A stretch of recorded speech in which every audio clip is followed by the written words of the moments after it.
we have a lot to go over today. We always have a lot to go over, but welcome everybody to the February 21st edition of the Scientific Governance and Risk Meeting with Stephen Becker, Rune Christensen, and an array of industry luminaries. Every meeting I kick off with the same brief speech, but I'm going to keep on doing it because it's super important to me.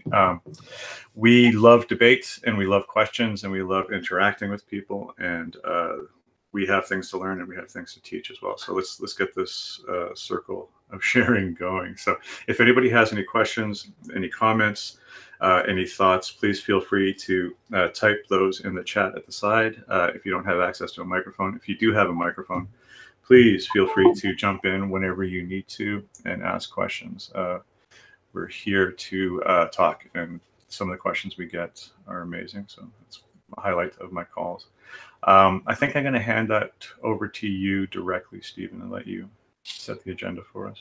Okay, so what I'd like to do today is just talk firstly about two things. Number one, metrics that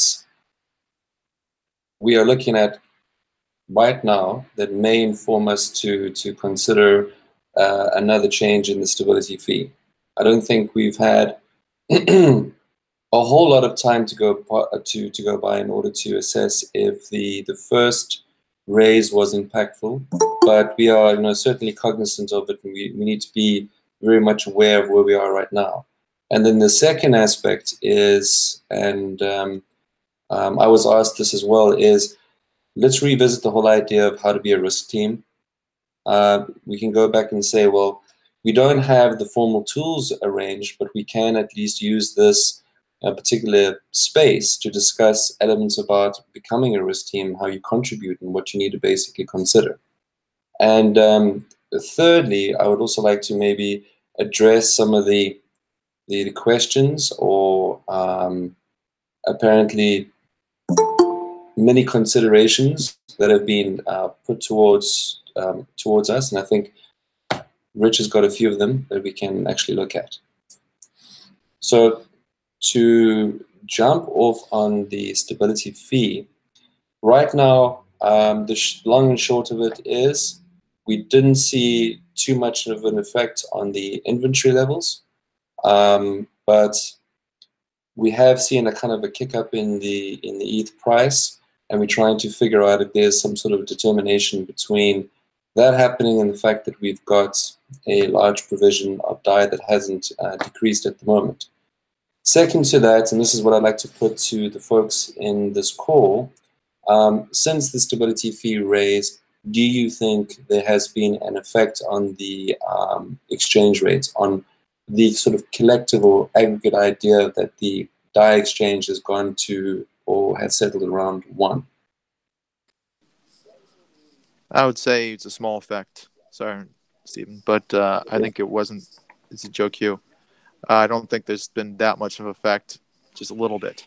That's about it.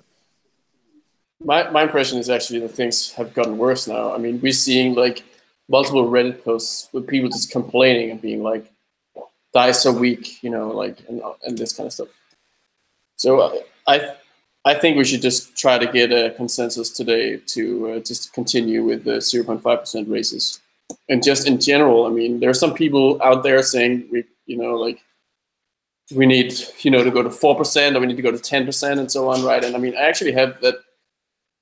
Of course, it's really hard to say in advance, right? But I mean, I think there's a good chance that we are quite sort of unbalanced, considering the ETH, like ETH is looking bullish and all of that stuff.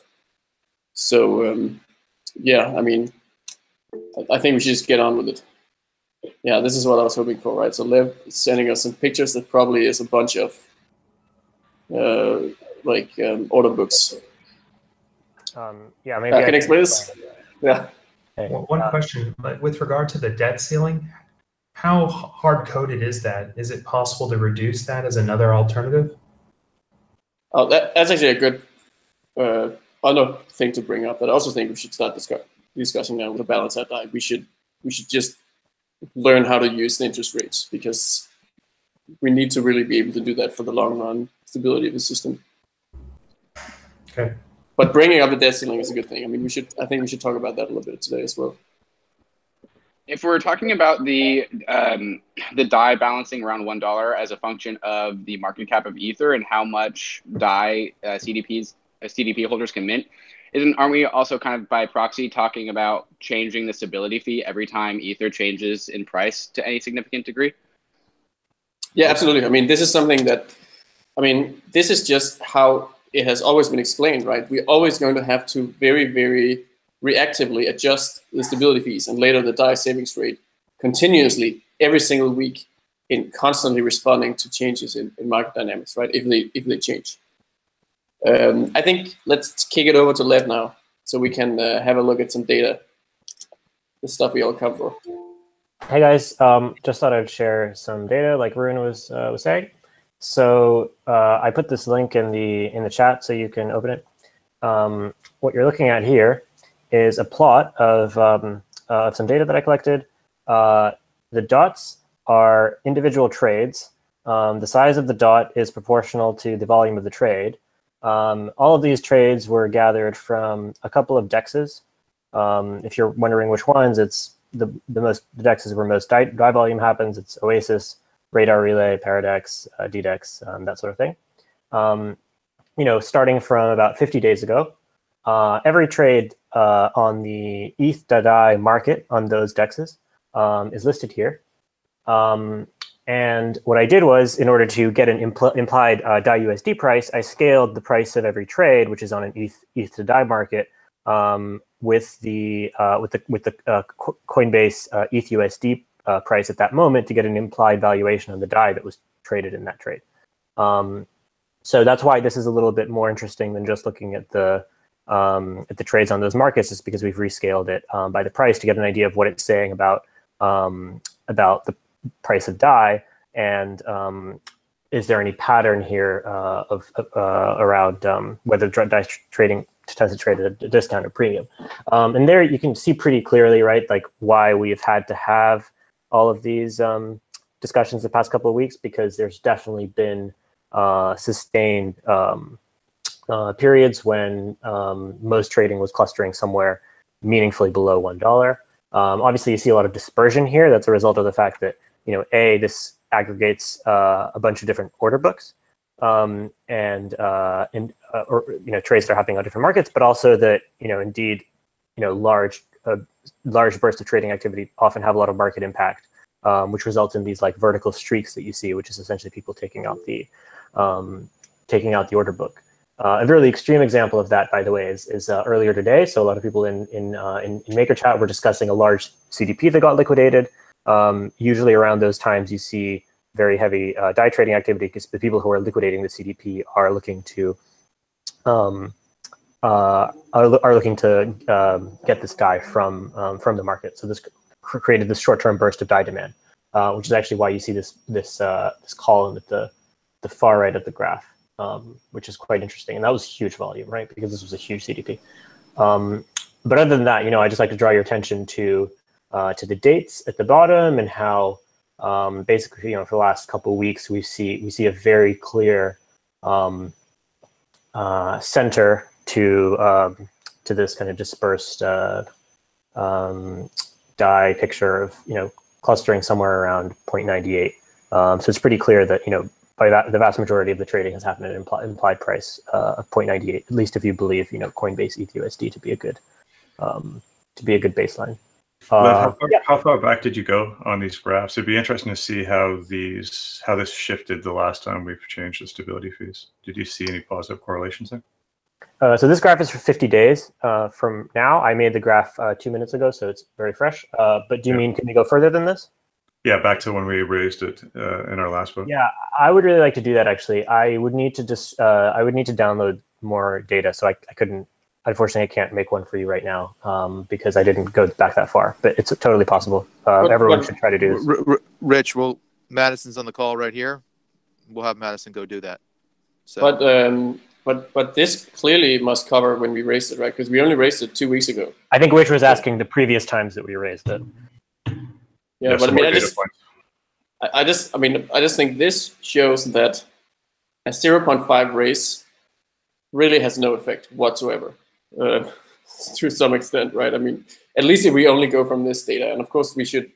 I mean, there's also a bunch of other things. There's like the inventory levels, and there's also other ways to, like, to sort of, like, just other ways to sort of at least get a sense of the direction and which direction the imbalance has, right?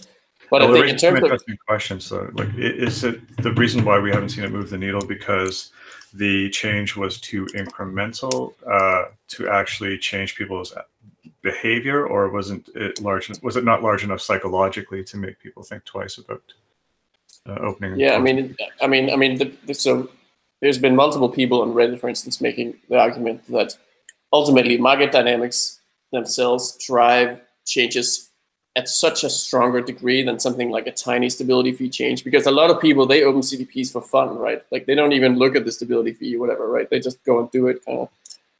So that, I mean, that basically that 0.5% adjustments currently is kind of meaningless. So I mean, if I can just throw in a couple more like thoughts from that are useful when looking at this graph. Like, one thing is that there's this like heavily, as Rune is pointing out, market sentiment and like credit demand is very sensitive to what's going on in the market, and possibly much more so than just something small like a stability fee move. And indeed, what we've seen in the past month is possibly increased bullishness around ETHUSD, and not that many downward moves. Like, I think today was pretty much an exception, but we saw remarkably few liquidations over this time, which also means fewer people who were like forced to cover their positions preemptively, right? So that's usually a source of DAI demand. Once in a while, someone decides that they got too leveraged, but it's unlikely that would have happened in the past month or so because of the relative scarcity of those downward moves. Another thing that I want to point out, and this has never been brought up in these calls as far as I remember, but what's going on in the rest of DeFi is, I think, pretty relevant. So right now, and I'm not an expert on how stuff like Compound works, but like if you go on the Compound homepage, you'll see that they're offering 2.25 interest for lending your DAI. This rate, which I, to be honest, don't even know where it comes from or where it's set or who's paying it, clearly must have some effect on the rates that you can get. On the demand for CDPs. One obvious reason is that right now it's a viable strategy to open a CDP, borrow DAI from it at 1%, and then lend it into Compound for 2.25%. I don't know. I'm not actually commenting on whether that's a good strategy, but presumably someone could be doing this. And if you imagine that Compound went and doubled their rate, then the strategy becomes twice as appealing. So clearly more people are going to do it, if provided that someone was going to do it before in the first place, right? And then likewise, if it goes down. So those rates actually have an effect on DAI supply and demand as well. So there's these very clear kind of exogenous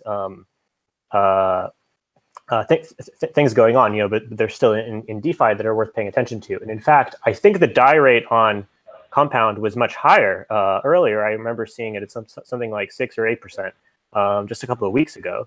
I think that's part of a conversation that's becoming more popular in the DeFi space. The interesting shift from using ETH as sort of a staking or collateralization method in order to acquire DAI, but there's this aftermarket of lending organizations that want a stable coin in order to provide collateral as well. So we're actually feeding into Compound, we're feeding into Nuo, we're feeding into Uniswap as well. So the one of the major drivers for large amounts of DAI inventory seems to be people lending from other platforms. So I saw that Vishesh also posted some cool stuff. But maybe if you want to jump on and explain it, that would be really cool. Sure. Yeah, so I just pulled from some of the DEXs, Oasis, V2 of 0x, and a couple others, like ETH to DAI 1 and ETH to DAI 2, what the ETH DAI trades were, and pulled the ETH USD price pairs from Coinbase at like a 5-minute resolution, and then just use that to pull together a sort of DAI implied VWAP over time. So in the Google Doc that I shared, the first two graphs are kind of cut up by each of the exchange sources, and then the second two are sort of combined all together, volume weighted average price. And then after that, there's three that follow, which is essentially what's the DAI price for DAI USDC, and then just direct from Coinbase what the implied DAI USD price would be going through USDC. So that's looking at the USDC market price, because I mean, shouldn't you just take it 1-to-1, considering you can just convert it? Yeah, well, directly at Coinbase. It does sometimes trade at a premium, though, right? So, like sometimes on Coinbase, USDC is trading above $1. Now we can agree that maybe it shouldn't, right? But yeah, it sometimes does. But there's a page. But isn't there a page where you just click a button and you convert your USDC to USD 1-to-1 always? There is that page. My hypothesis would be that it appears to be at a premium or discount just because of the thin liquidity on the USDC pairs, but I don't think anyone's actually intentionally pricing USDC distinctly. Right. And it doesn't really matter. I think even so. I was just off the call, so I missed what you said, Bishesh. But even adjusting for that illiquidity and where sometimes USDC trades above $1, DAI is still trading below the dollar peg. Now that is a very short. Like I think the data set starts when Coinbase Pro lists DAI on December 19th, but there's practically no period since December 19th where it's traded above. And Vishesh, what's the ETX one? That ETX is trade blocks, isn't it? Yeah, ETX is trade blocks, which has essentially an index for ETH price as it's trading volume weighted across, I think, Kraken, Bitstamp, Coinbase, a couple other exchanges where there's a little bit more certainty around whether that volume is legitimate or not. Yeah, it's the same thing with a slightly different ETH price source. But I feel like this one paints a little bit more stable picture than the other ones. Like, I mean, the other ones clearly has that, like, it's going down over time, whereas this one seems more like it's fluctuating, but it's mostly fluctuating around $1. Yeah, that'd be something to double click on in terms of what estimate of ETH price do you take to be the correct one. I would probably argue that since this is all Coinbase, we should just take the Coinbase rate. So, but I think that's debatable. There's also some loss in resolution in that those are reported at a daily frequency. And so really, I think the right way to probably do this would be to recompute the trade blocks index. I think I can only get it for days, but do it, let's say, hourly or within a minute where the variance in the price is relatively low, and then adjust it based on that. And maybe that would be the best one, or maybe doing something equivalent for Coinbase. I mean, I think it'd be worthwhile to do, so I might spend a little bit more time next week doing that. But yeah, you're right. I think when you use that price, you get a little bit more stability around the dollar peg. Now we have to double click and see why that's happening. But so, especially looking at this stuff, I feel like I think this really speaks to the fact that a 0.5% stability fee increase has. It's not like it doesn't even work currently, and at the same time we're actually trending down, right? So things are getting worse and worse over time. I think sort of the right thing to do now would be, I mean, so right now there's, you know, like, I mean, I don't think that we could go out today and be like, hey, let's increase the stability fee with some, you know, like some higher amount or something. That would be kind of yeah, you know, that would just be too sudden, right? But I think what we could do is we could get consensus today of doing a 0.5% stability fee increase, and then set the expectation that if we once again see absolutely zero effect of this, and in fact, if we see a continuous negative trend, then we're going to start with, I mean, maybe we should go back to 2% adjustments or something like that. I mean, we can have that discussion about that maybe on Reddit or something. But I mean, this is kind of looking bad, right? It's like getting into like the thing is also a sort of death spiral starts happening at a certain point, right? Where you get less and less DAI demand as it gets cheaper because people start just thinking that it actually is a terrible stablecoin, right? So it almost becomes this self-fulfilling prophecy, right? So I think we have to sort of say it's time for some more drastic action. But then for now, let's just see right now if there's anyone who's disagrees or has data against a 0.5% stability fee increase, and if not, then you know, we can basically we can have the, well, I mean, ultimately I would say it's up to Stephen, right? But we can see if based on a consensus today, see if we can then have the foundation's risk team, you know, propose and endorse, you know, a vote for a 0.5% stability fee increase. Well, that's an interesting question. So, Stephen, can we push that over to you? Do you want to comment on that? Is it important that we maintain a certain cadence? So, like, we can't eliminate the variables in the system. Obviously, there's market forces we don't quite understand. There's crypto forces that nobody understands. But should we figure out every 2 weeks we're going to make a change until we see something that's a satisfactory result? So maybe another one at 0.5, and if that doesn't change, move the needle, then we go to 1. Is there a standard for this stuff? Is it exponential increase over steps, or do we do linear? Are there methods for this kind of thing? Yeah, there are methods for this kind of thing, and it's generally linear because you've got to think about the fact that if you started at 0.5 and you increase by 0.5, it's a 100% increase. And then if you increase by 0.5 again, it's a 33% increase. So, you know, really, if you're talking about an impactful increase, you've got to keep a consistent percentage. So we might have to consider increasing by more than 50 basis points. That's one thing that we need to put on the table for next time, not now, because we're going against what we initially agreed upon. But outside, one thing that Lev brought out, and I completely agree with, is outside of the demand function, which is something that we have to constantly be working on, is the consideration of the DeFi space and actually use the DeFi space to our advantage in order to you know, manage the exchange rate appropriately. That needs to be considered, and to the extent that we need to consider it, that's once again, I think it's open to everyone to suggest. But no, further to that, I think we need to agree right now that if we don't see an impact from the increase in the stability fee that we moved 2 weeks ago, we need to firmly agree what could be other considerations. So for instance, the increase in ETH could have just promoted people to draw out more DAI. And that is a factor that is confounding to the stability fee. And considering we're still bootstrapping this, we then need to be very pragmatic in terms of how these variables, very much like the DeFi space that we're in, will contribute to the impact on the DAI exchange rate. That is the pragmatic discussion we need to have now.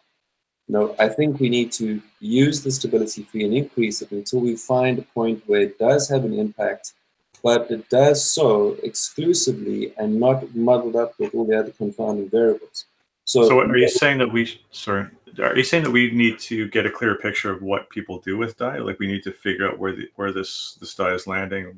No, that's what I'm saying is outside of the demand function, because if you the one critical thing, the one foundational piece that you have to have is trying to understand what the demand function is and improving it. So, you know, what are the use cases? Where can you apply it appropriately? How do you spur that, and so on and so forth? You know, very much like the core community development, that's focused on DAI demand development. So we've got all these things in place, but we've got to give it enough time to get the momentum going. So that's a given, and I think everyone can agree that that is a given. So over and above that, we need to get extraordinarily pragmatic and say, well, what are we dealing with outside of that? What we're dealing with is a stability fee that tries to disincentivize people through the idea of cost. And if we see that that's not having an impact, we need to say, okay, well, there's a possibility we need to increase that more on a percentage basis than on just a nominal basis. But outside of that, and this is to Lev's point, let's look at the DeFi space. Let's look at what's competing. Let's see what's driving the sort of supply and demand that we need to have out there. What sort of pragmatic choices do we need to have against that? But you know, this is again outside of the demand function, because if the demand function, when the demand function kicks in, then that is going to become your pragmatic point of reference, and that has to be then really the full extent of the economy that we need to deal with. Because right now, with this bootstrapping, we have to be very realistic with what we can do in the space that we have. So yes, I get the stability fee is not working. I don't, well, it's 2 weeks worth of data, so it's not really, statistically speaking, that really impactful, that really telling. But at the same time, we would have expected some kind of response, and we're not getting it. So I think we need to keep on increasing this, if not in a linear fashion, in some sort of exponential fashion. Yeah, I think what we should at this point. Yeah, I think one thing, I think the most important thing that we should get out of this meeting today, right, is that we should. I think the expectation has been set enough that we can definitely sign off on a 0.5% increase today. So that's why, so then according to kind of like how the scientific governance framework is, how this is supposed to work in the long run, right? That means that we have a scientific debate. We've seen a bunch of evidence that says let's increase the stability fee. Let's see if there's any evidence that says let's not increase the stability fee, and then ultimately see if we can come to a scientific consensus, right? And then based on how and this is, and you were just talking about this, Stephen, right? And we should discuss this later, right? Like based on how the risk teams are supposed to function in the long run, then what needs to happen is a risk team, which right now is the internal foundation risk team, which is represented by Stephen here, right?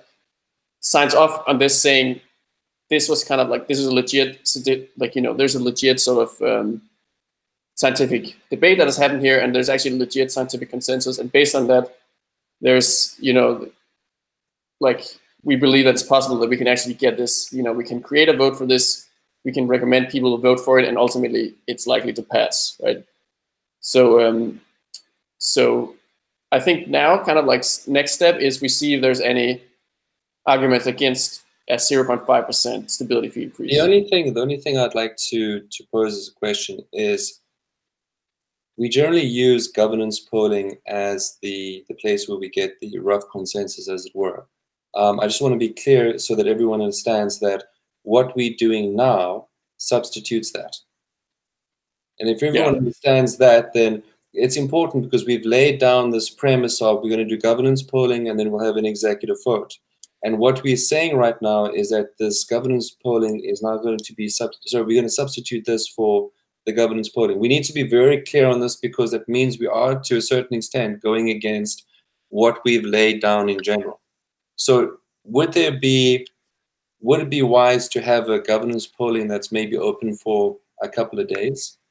Well, so actually, I think this is actually super important. The fact is that right now, we shouldn't really, the thing is, what we're doing right now is emulating the DAI savings rate adjustment process, right? So we're not actually doing, we're not following like the long run risk governance. And this is actually another thing I want to talk about, is that I think it's time to split up short-term DAI stabilization monetary policy decision-making, and then long-term risk governance and collateral onboarding decision-making and so on. And let's get to that after, right? And also discuss how the risk teams, their involvement in the DAI savings rate versus risk parameters and so on. But yeah, I think regardless, no matter what, so let's not make sure this is not taken as a precedent for how things should be done in the long run, because really this is kind of like a mix of different things altogether, right? Because like Stephen is saying, what we're doing now is actually an executive vote in the system, right? Which is not something we really want to do in this fashion in the long run. But like doing a governance poll is also not appropriate, because this is not a decision that's meant to kind of be a big, large community thing, like a really bulky, unwieldy thing, right? Stability fee changes will have to happen, or rather savings rate changes will have to happen very often, basically all the time, in response to market dynamics. But just one thing I think is necessary no matter what, is that we at least sort of do like a ceremonial little pause to see if there's anyone who wants to basically argue for the opposing viewpoint. And then we have a risk team, or Stephen, or sign off on the fact that this is that we have followed the process, and then we can actually we can go out and do this in the present this to the whole voting community and get them to see if they'll support it. Well, let's put it this way: does anyone disagree with that construct? I mean, I think we've got 33 people online, and if we've got sufficient people here that disagree with this current construct in terms of adjusting the stability fee and then the DAI savings rate going forward, I think it'll be a good sample in understanding what a broader view would be like. And if there's no one here that disagrees with this construct, then I reckon we have a decent enough sample to justify the fact that we can use this process for just these kind of adjustments. So I'm going to give it 10 seconds for any disagreements, and then if there isn't, I might want to clarify that a bit. I'm not sure that I disagree, but I think that establishing signal or rough consensus, I have a lot of strong opinions about the term rough consensus. So we need to be careful about what that means and when it's been established. But I think that there's a good middle ground here, that this is one of the primary venues for people to be heard, present data, or we can come up with a plan. But I want to make sure that we don't use these meetings to pose a question and then come up with an answer, and then at the end of the meeting, the ship has sailed. So there should be an opportunity for people to still contribute to the conversation if they can't make these calls. Yeah, I mean, I think though that we are following a process that has already worked, right? I mean, that already went through with the community before. That is, last time we for a while we presented evidence and so on, and then we did a 0.5% raise. So I think definitely if we have once again we have no data against the 0.5% raise, I think we can do it. Okay, so now let's have a little pause for 10 seconds and see if anyone wants to present data or arguments against the stability fee raise. I don't have anything against the raise. I think I'd like to discuss whether it should be 50 basis points or 100 basis points. And David Terry just posted something to this end as well. And it's not, I don't have the expertise to say whether it should be 50 or 100. I think I'm more concerned with making sure that we appear rational and not erratic to the community with how we decide between the 50 basis points and the 100 basis points. Because Stephen just gave the example of, if we raise 50 basis points right now from where we are, it's a 50% increase. And so that is less of an increase than the last one that we went through, right? Which was basically a doubling. And so when I think about the current market dynamics, we had Ether rally, so that makes it easier to create more DAI. And we have a DeFi space that's showing some strong traction, which is also creating more demand for DAI. So I think we have kind of these two drivers for a DAI supply glut.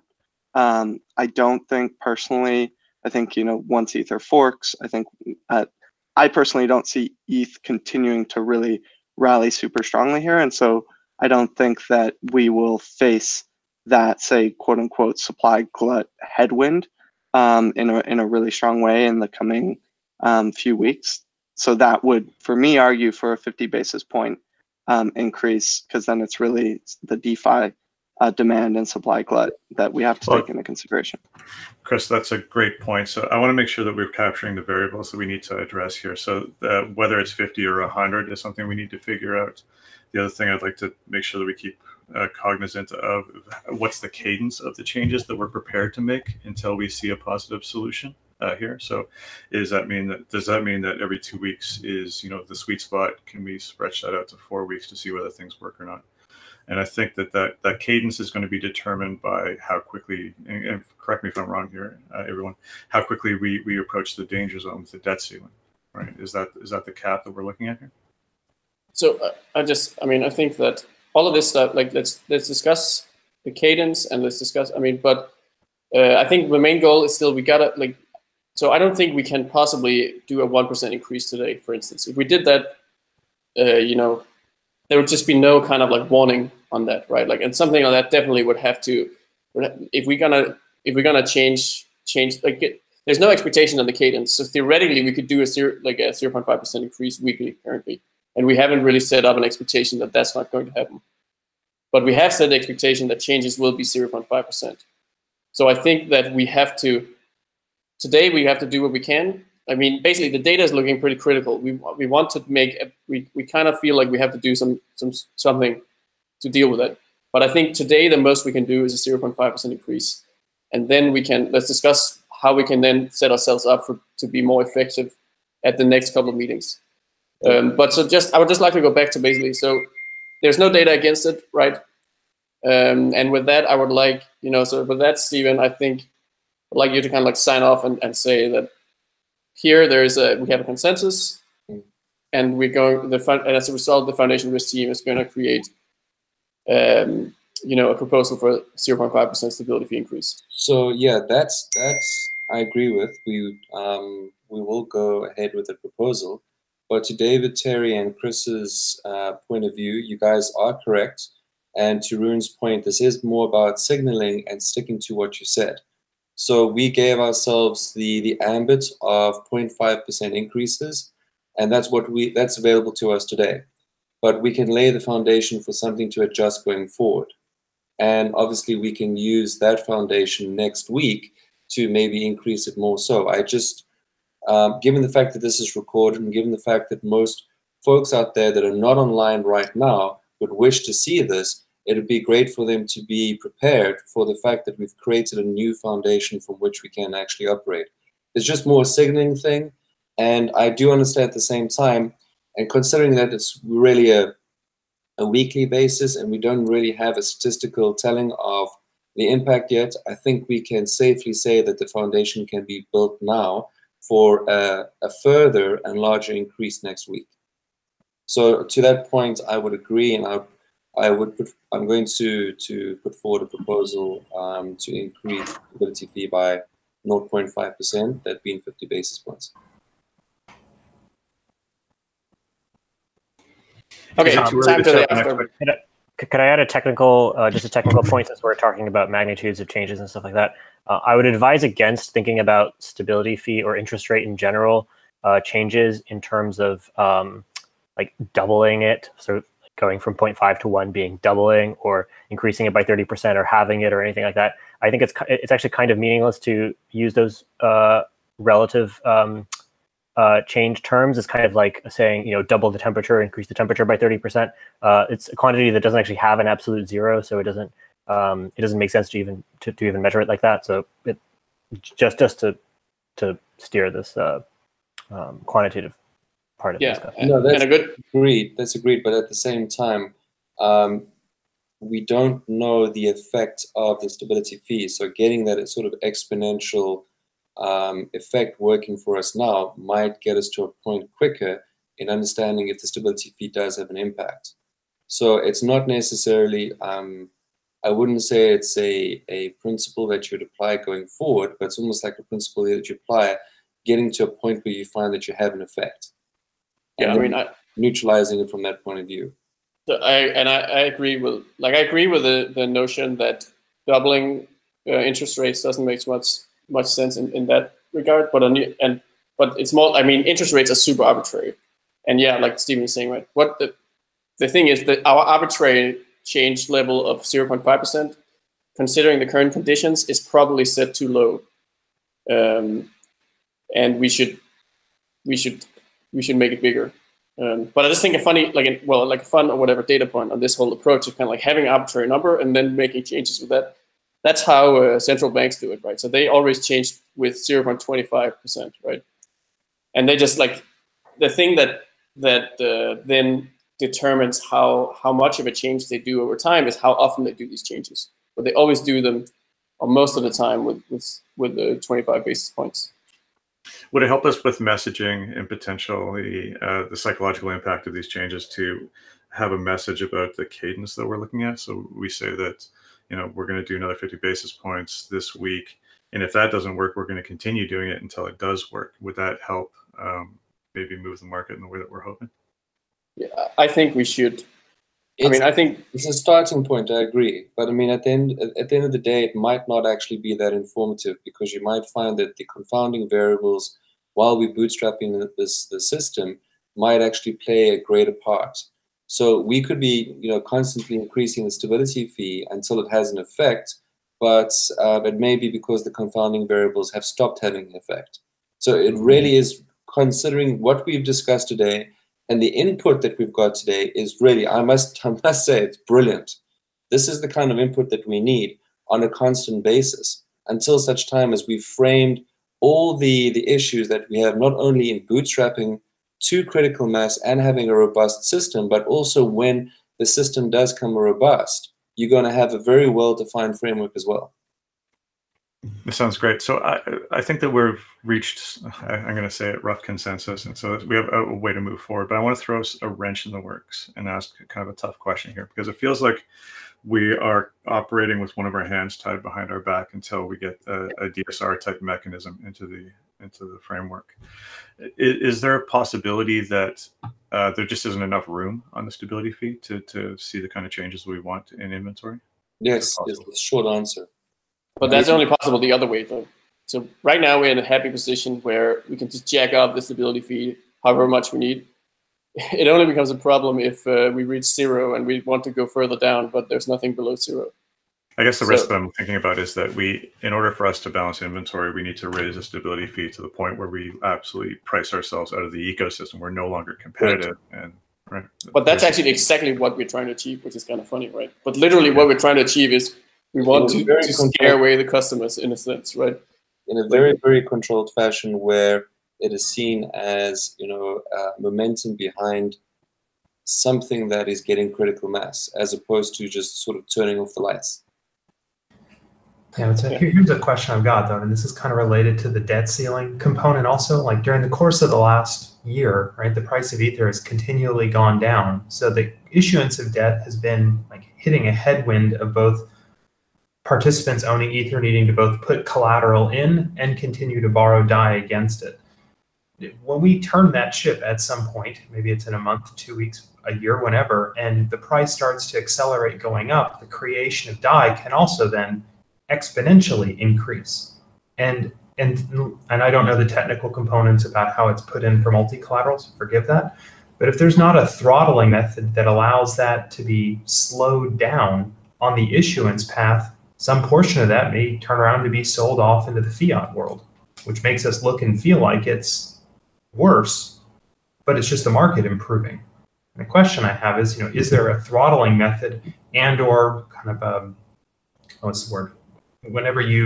If you were to have the debt ceiling be right at the current debt amount, the DAI issuance amount, where no more could be created, you're stopping the creation of new debt, but you're not inhibiting people from repaying it. The stability fee is that throttle that you're talking about. So you're describing a scenario when there's like increased bullishness in the markets causing an increase in credit demand. The stability fee should then come up in order to balance that credit demand against the DAI demand. No dispute. I mean, that's in a completely efficient market. I 100% agree. But when we've gone through from nothing to whatever it's at, 80 million now. The question is, while the price is declining, the interest rate at that point ends up being so variable. My question is it possible just to have a throttle on the DAI issuance on I don't care, whatever it is, 100K a day, it doesn't matter what collateral it's based on, to specifically cause the supply to not be ramped up? Because if the price of Ether tomorrow spiked to 1,000, there will be people who will borrow against their Ether holdings to go pay off their house. And that house is not inside the blockchain.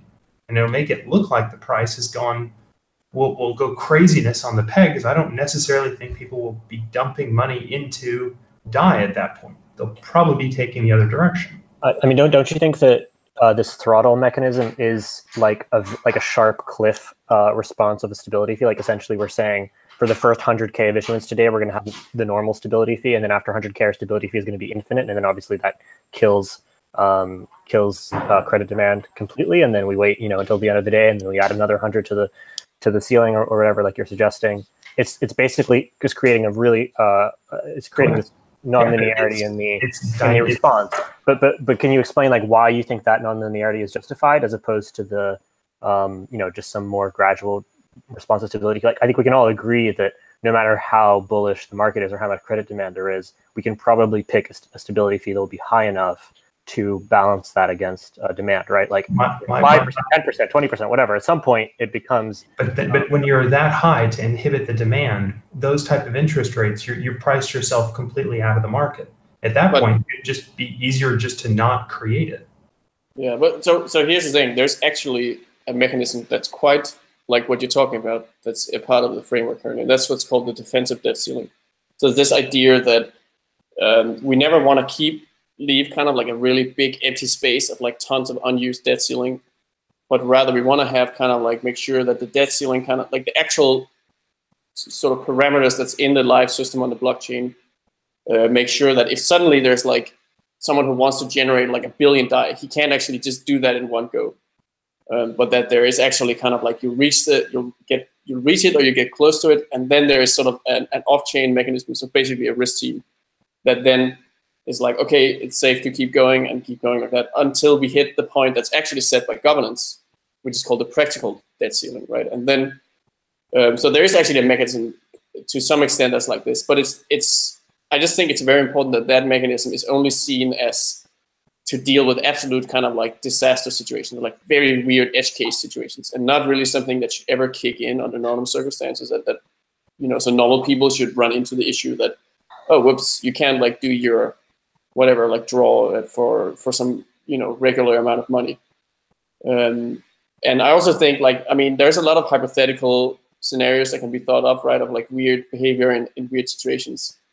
And I think in general, we should, we should kind of be empirical about this stuff in a sense that in the early phases of DAI, we can actually afford that the system looks a little bit wonky because there's a ton of like a surge in demand that kind of like throws it off balance a bit, and then we figure out how to deal with that, and hopefully we'll always end up dealing with it through the DAI savings rate, and be sort of flexible enough at using that. And then if not, then then we would be something like, let's be more aggressive with how we use the defensive debt ceiling, for instance. But so actually, so the main thing I want to talk about, and I also want Stephen to make his point about risk teams, so I'll be very quick, right? But I think it's time that we really split up the discussion about something like the debt ceiling and like long-term kind of, like theoretical considerations about how we run the system, and especially looking at sort of the collateral side, the supply side of things, with the more short-term DAI savings rate focused, short-term monetary policy discussions that are very actionable, and especially currently, right, where they're really the only ones that right now are based around actually doing real stuff with the real system.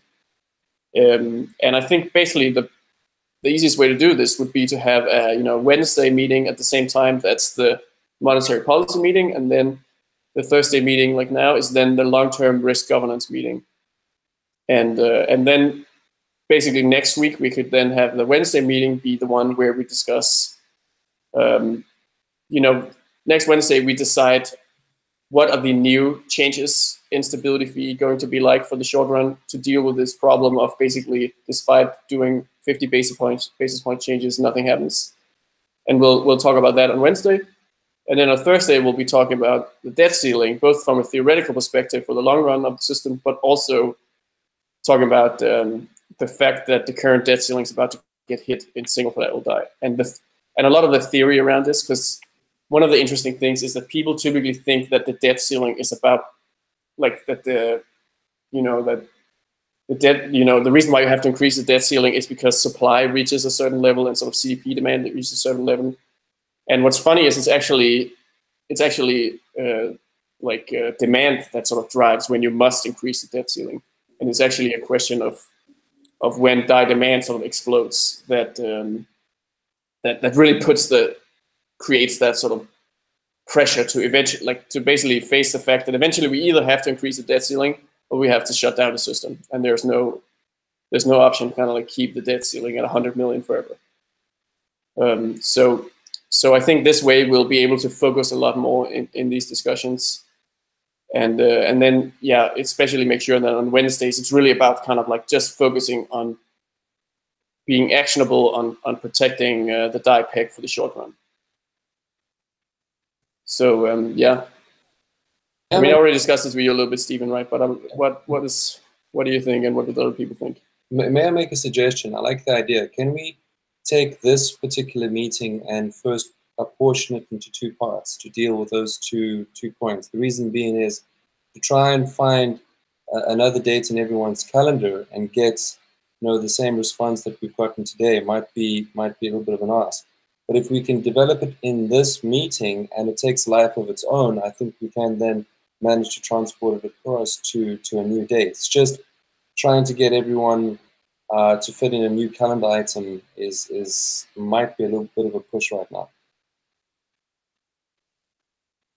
Well, I mean, I just think that, to be honest, like the actionable like short-term stabilization, or like the eventually DAI savings rate adjustments, are something that they're like, they are a little bit more about the people who are actually in the market and who actually are trading and so on, and who surely will fit in the time to like fix the broken peg, will be able to make it. Whereas, I mean, the more sort of like where everyone from the like the more broader and more theoretical and so on is more like better fit for the Thursdays.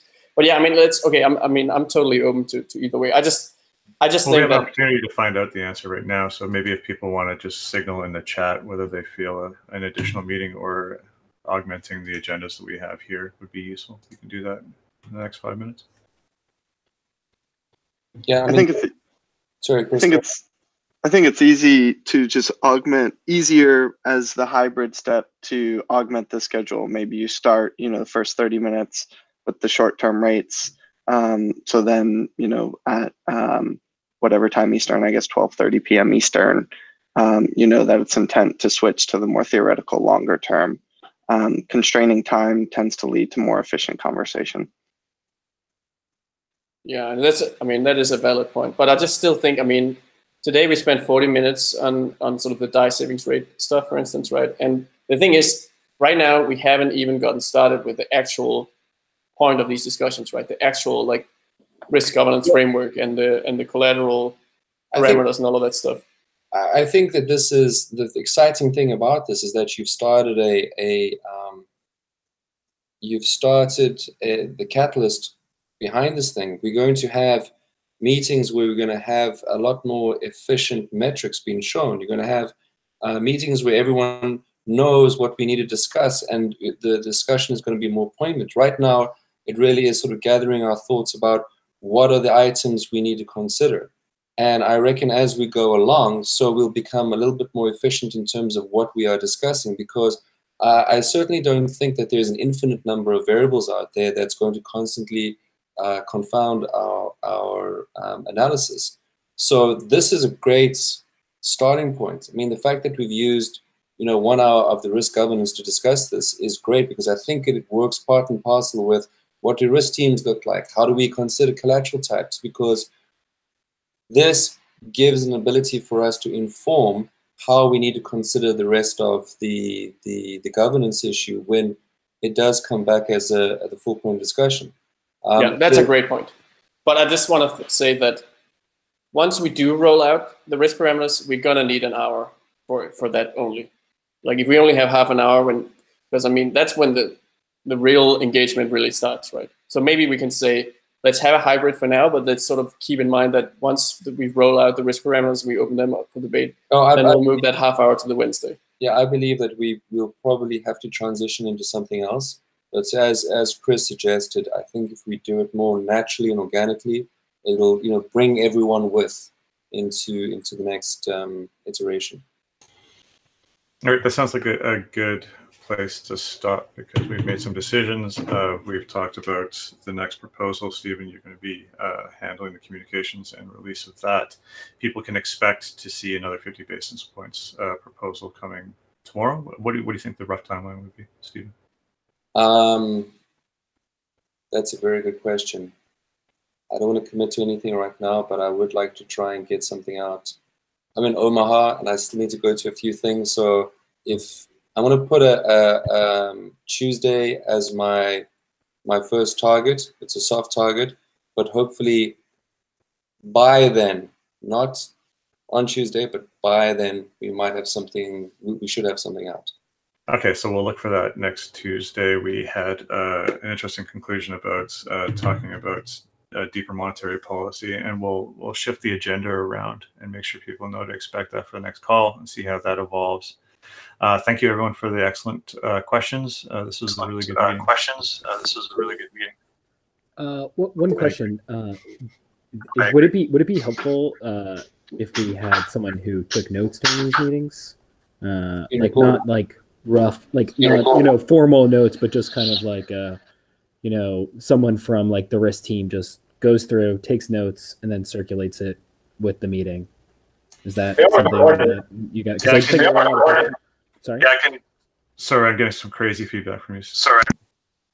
There we go. Yeah, that's a great idea. So Scott Heron, one of our community members, was doing that for the longest time, but it's an enormous time sink. But happily, we have a community development department, of which I am the head. So if somebody would like to step up and offer to take minutes on these meetings, I will be happy to discuss a reasonable compensation plan. So we can figure out how to do that, I think. Yeah, but I think that's definitely. I totally agree that that's from now on. Let's like the risk like this, and so okay, the meeting's over. But I just want to say that I think in general the risk teams are the ones that kind of are responsible for facilitating meetings like this, right? So it makes sense that we basically say that something like that's a standard responsibility of the risk team, which then, I mean, since the risk team is now essentially the foundation, then, then we have risk taking care of it. But I agree that that's kind of like a standard. Requirement.